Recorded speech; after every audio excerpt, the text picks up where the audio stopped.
So our first shift that we propose is around championing a learning culture. We know that principals have to champion a learning culture in their school systems, and we know that they're also uniquely situated to do so. It might look like organizing their resources in their building toward developmentally appropriate experiences. It might be promoting culturally responsive teaching and learning, and it might be just developing the teachers in their building.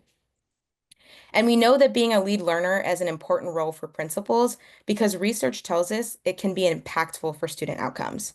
According to research coming out of the University of Chicago, principals most influence student learning by fostering that strong learning culture. The second shift in practice is around cultivating a positive school climate. We know that this is important for principals to do, and it is both different and related to a learning culture.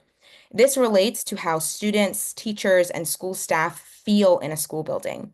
We know that principals set the tone and, in some cases, monitor school climate measures within their school system. We also know that every person's experience in the school building matters.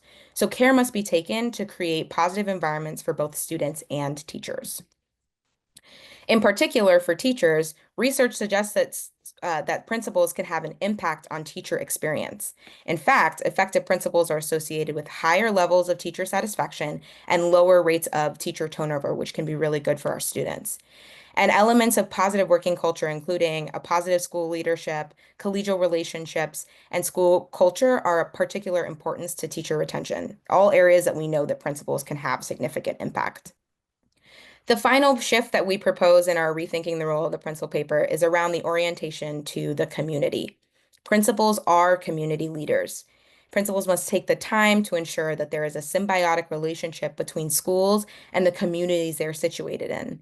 This orientation helps principals become trusted leaders and advocates for their students.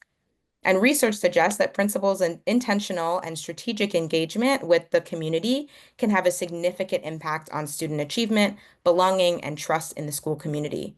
We also know from research that when principals don't pay attention to this, when they don't have a culturally responsive knowledge, it can actually widen disparities, particularly for our most marginalized students.